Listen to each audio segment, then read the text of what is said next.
Hello everyone, how are you guys? कैसे हैं? I hope सारे स्टूडेंट बेहतरीन होंगे। आइए हमारे इस चैनल एनी स्टार स्टडी में आपका स्वागत है। हमारा बायोलॉजी का लेक्चर नंबर 3 है ये, और इस लेक्चर में हम क्या पढ़ने वाले हैं? हम पढ़ने वाले हैं परागण। परागण क्या होता है? मैंने आपको परागकोश, स्त्रीकेसर, पुंकेसर सारे करा चुका हूँ। मैं पिछली वीडियो में आएंगे, जाकर देख लीजिए, फिर इसके बाद ये वाला लेक्चर देखें। इसमें क्या है, देखो, इसमें है परागण। सबसे पहली मेन बात क्या आती है हमारी, कि भाई किसी किसी को यही ना पता होता है कि परागण क्या होता है और परागकोश क्या होता है। आई बात समझ? परागण क्या होता है, परागकोश क्या होता है, आइए मैं बताता हूँ। परागण ये होता है भाई हमारा एक, इसे कहते हैं हम भाई, ये इस तरीके से होता है, ये इस तरीके से मान लो, ये इस तरीके से होता है परागण। तो इसे कहते हैं हम भाई पुंकेसर। क्या कहते हैं? पुंकेसर। मैंने पिछली वीडियो में आपको बताया था, इसे कहते हैं पुंकेसर। ये होता है भाई परागकोश। क्या होता है? ये होता है परागकोश। इस परागकोश के अंदर जो होते हैं उन्हें कहते हैं परागण। क्या कहते हैं? इस परागकोश के अंदर जो होते हैं उन्हें कहते हैं परागण। अब बात क्या आती है हमें? बात आती है, हमारा होता है एक स्व परागण, एक होता पर परागण, एक होता सजात पुष्पी परागण। तो हम पढ़ेंगे पहले पर परागण। क्या पढ़ेंगे हम? पर परागण। भाई ये क्या होता है पर परागण? पर परागण होता किसमें है और कैसे होता है? तो सबसे पहले हमें पर परागण में क्या करना है? पर परागण है ये हमारा। पर परागण जो होता है, एक होता है जैविक जैविक परागण, एक होता अजैविक। क्या होता? अजैविक। अजैविक परागण, अजैविक परागण। भाई जैविक जैविक परागण क्या होता है और अजैविक परागण क्या होता है? ये बात इंपॉर्टेंट है हमारे लिए, बहुत इंपॉर्टेंट बात है। भाई जैविक परागण वो होता है जो जीवों से होता है,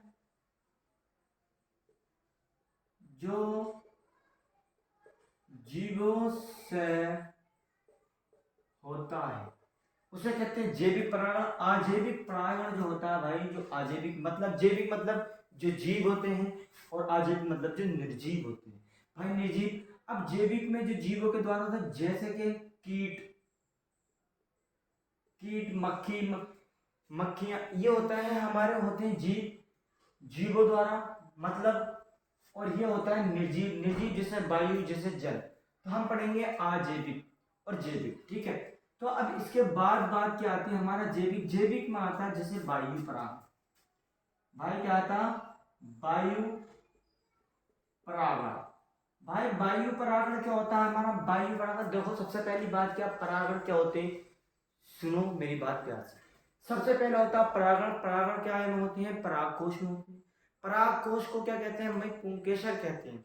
ठीक, पुंकेसर में क्या होता है हमारा? परागकोश। परागकोश में क्या होता है? परागण। परागण में क्या होता है? पर परागण।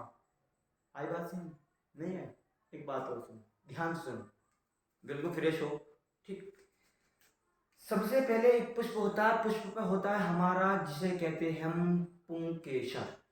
पुंकेसर के अंदर होता है परागण। परागण के अंदर होता है परागकोश। होता है परागकोश के अंदर होता है परागण। परागण के अंदर होते हैं, अब परागण किस किस प्रकार से होते हैं? परागण होते हैं एक स्व परागण, और एक होता है पर परागण, और एक होता है सजात पुष्पी परागण। हम पढ़ रहे हैं पर परागण।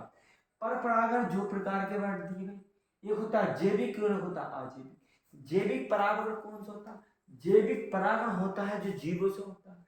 अजैविक जो होता है वह निर्जीवों से होता है। जैसे वायु परागण, निर्जीव में आता है वायु परागण, और एक आता जल परागण। भाई एक आता है जल परागण। ठीक है? तो हम पढ़ने वाले हैं भैया, हम पढ़ने वाले हैं जल परागण, वायु परागण। तो भाई वायु परागण में क्या पढ़ेंगे? वायु परागण में क्या पढ़ेंगे? सबसे मेन और इम्पोर्टेंट बात है वायु परागण में क्या पढ़ेंगे। डस्ट भी नहीं मिलता भाई। अब ठीक है, जल परागण, पर परागण है तो इसमें पढ़ेंगे हम वायु परागण। क्या पढ़ेंगे? यहां तक बात क्लियर हो गई थी आपको? ये पढ़ेंगे वायु परागण। भाई वायु परागण, वायु परागण में क्या होगा? जब वायु से परागण होगा तो परागण, परागण। अब ये बताइए, जब वायु से वायु में परागण होगा तो जो परागण होंगे, जब भाई हवा चली, वायु मतलब हवा चली, तो इस पुष्प के परागण जब दूसरे पुष्प पर जाएंगे तो आप बताइए, जब वायु में परागण होगा तो परागण का आकार भारी होगा कि हल्का होगा? सबसे पहला क्वेश्चन मेरा आपसे बनता है, कौन सा होगा? भारी? भारी नहीं होगा। भारी क्यों नहीं होगा भाई? भारी होगा जब हवा से परागण होगा, तो जब हवा में परागण उड़ेंगे भारी होगा तो नीचे गिर जाएगा, तो नहीं होगा। तो परागण क्या होते हैं? हल्का। क्या होता? हल्का। नंबर दूसरी बात आती है, जब वायु में परागण होगा तो क्या परागण चिपचिपा होगा कि शुष्क होगा? क्वेश्चन नंबर दूसरा है, बताइए। जब वायु में परागण होगा, जब एक परागण दूसरे परागण पर वायु की प्रक्रिया से जाएंगे, तो आप मुझे ये बताइए, या मानो एक ये पुष्प है, क्या है?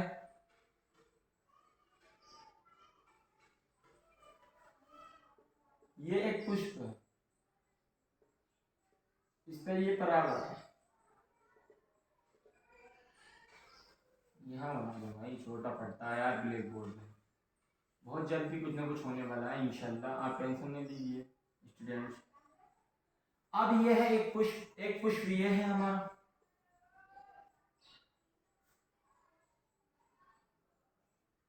ये परागश है, ये वर्तिकाग्र है, ठीक है, वर्तिकाग्र। अब ये बताइए मुझे, मैंने ये मेरे कहने का मतलब, ये जब परागकोश वायु, जब ये परागकोश वायु द्वारा इस परागकोश पे, पराग इस पुष्प पे जाएंगे, तो ये बताइए कि परागकोश चिपचिपे होंगे या शुष्क होंगे? दूसरा क्वेश्चन नंबर दूसरा, चिपचिपे होंगे? अरे भाई, अरे बुद्धू, दिमाग लगा। जब अगर पुष्प भारी होंगे, अगर चिपचिपे होंगे, जब वायु से परागण जा रहे हैं, अगर वो भारी होंगे, वो चिपचिपे होंगे, तो वो कहीं ना कहीं चिपक जाएंगे। कोई और पेड़ आए, कोई और आए तो उस पर चिपक जाएंगे? नहीं भाई, वो होंगे शुष्क, शुष्क होंगे, ठीक है। अब इससे अगली बात आती है हमारी, अब ये बताइए, जब ये परागकोश, ये बात क्लियर होगी कि हल्के होंगे और शुष्क होंगे, ये बात क्लियर होगी, ये दिमाग में रखना आप बात। अब अगली बात आती है, जब परागकोश वर्तिकाग्र पर गिरते हैं तो वर्तिका कैसी होगी? वर्तिका,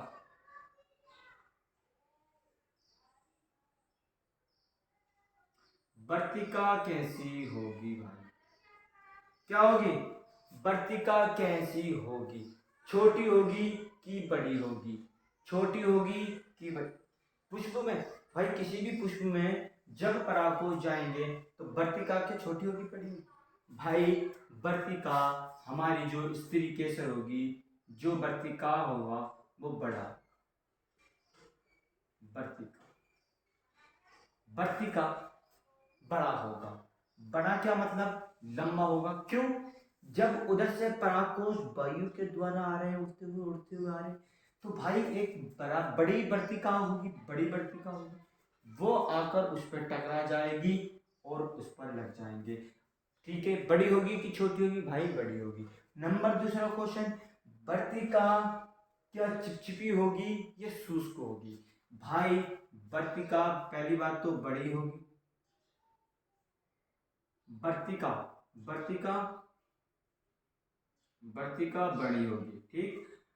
वर्तिका चिपचिपी होगी, क्या होगी? चिप चिपी होगी।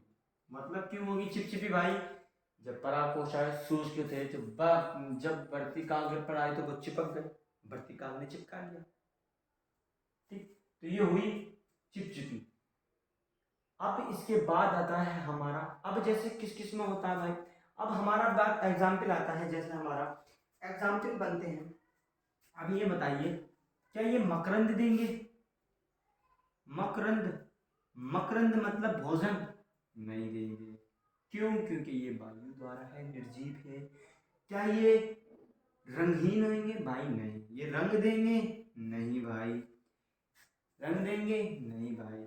ठीक है। अब इसके बाद बात आती है हमारी जल परागण। क्या आता है भाई हमारा? जल परागण। जल परागण बिल्कुल सेम है। मैं तुम्हें एक बार एनसीईआरटी से दिखा देता हूँ, एनसीईआरटी से दिखाता हूँ, एनसीईआरटी से दिखाता हूँ मैं, एक मिनट हो। अब आता मतलब एनसीईआरटी की बुक हो, ये जल परागण।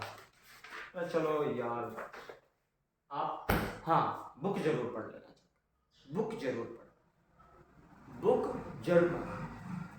अब इसके बाद आता है जल परागण। क्या आता है? जल परागण। जल परागण भाई, जल परागण दो प्रकार होता है। एक होता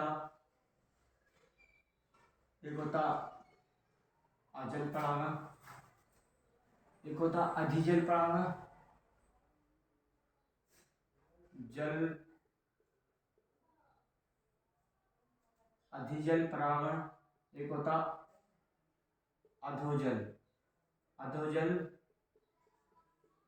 परागण, अधोजल परागण। क्या होता है? एक होता अधिजल परागण और एक होता अधोजल परागण, जल में परागण। भाई आपने देखा होगा, आपने स्विंग किस किसने की होगी? जो देहात के बच्चे होंगे, गांव के बच्चे होंगे, उन्होंने सबने स्विंग की होगी, नहाए जरूर होंगे।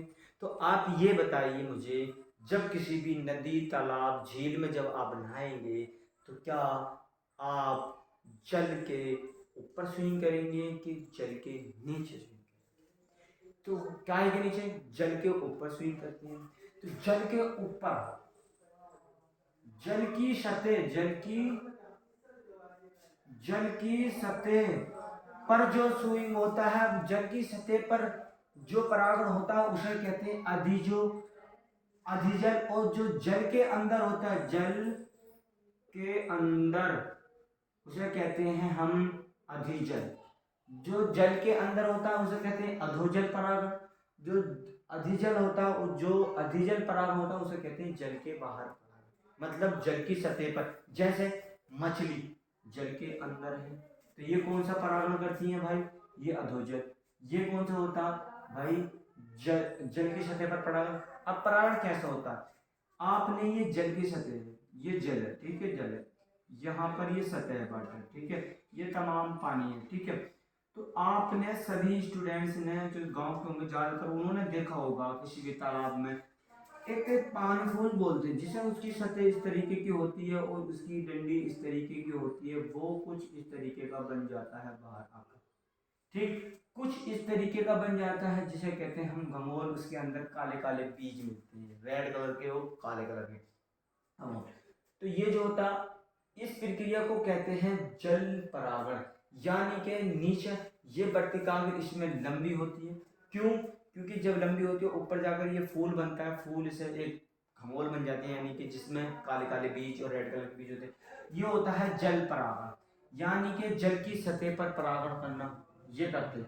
जल की सतह पर मतलब जल के नीचे, फिर ऊपर आया, जमीन पर था पानी में, वो ऊपर आया, फिर उसने परागण करा जल की सतह, तो उसे कहते हैं जल परागण, जल परागण, ठीक है। तो जल परागण। अब जैसे अधिजल परागण कौन सा होता? अधिजल परागण होता है, उसका एग्जाम्पल है बेसिलेनेरिया।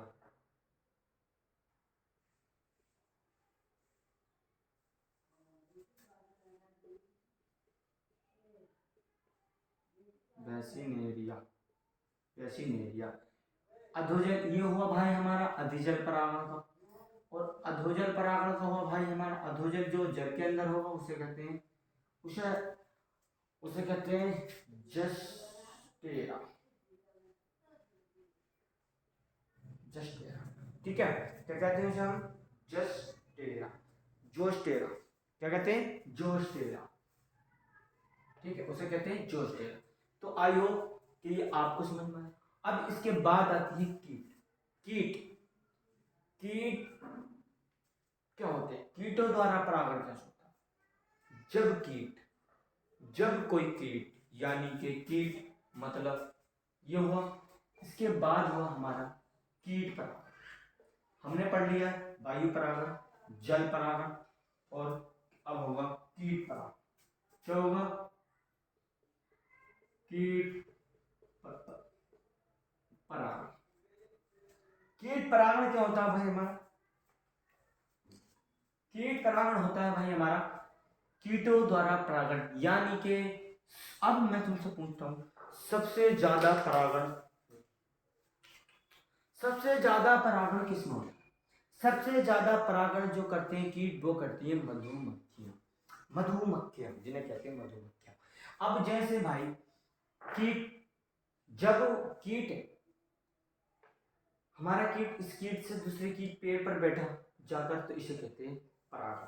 अब बात आती है भाई, अगर ये भाई गुलहड़ का पेड़ और ये अमरूद के पेड़ बैठेगा तो ये परागण थोड़ी, तो उसे कहते हैं हम जो सेम सजात खुशी, मतलब एक ही पुष्पी पर एक ही परागण, मतलब जो परागण जिस पेड़ के हैं उसी पेड़ के परागण उसी पुष्प पे जाएंगे, तो उसे कहते हैं श्वेत परागण। एक ही प्रजाति कीट परागण, कीटों द्वारा परागण, कीट है इस पेड़ से दूसरे पुष्प पे बैठा, इसी प्रकार से ये भी सेम इसी प्रकार की प्रक्रिया होती है, जिसे कहते हैं कीट परागण।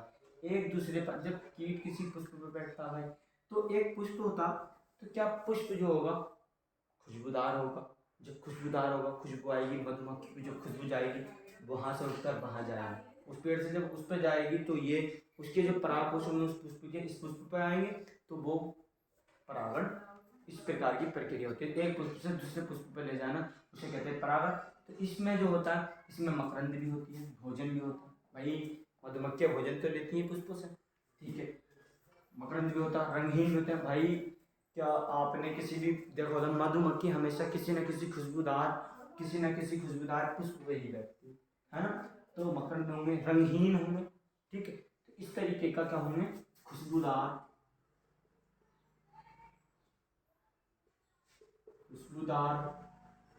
रंगहीन, और भोजन मकरंद देंगे, बिल्कुल देंगे, रंगहीन होंगे, बिल्कुल होंगे, खुशबूदार होंगे।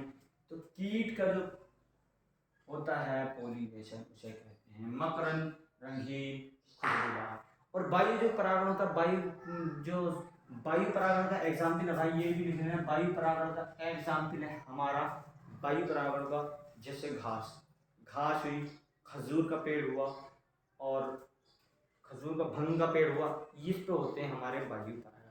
आई होप ये परागण यहीं तक है, आई होप आपको क्लियर समझ में आया हो। ना आया हो तो डाउट के लिए हमारे कमेंट करें, और हमारे चैनल को ज़्यादा से ज़्यादा सब्सक्राइब करें और लाइक करें। Thank you.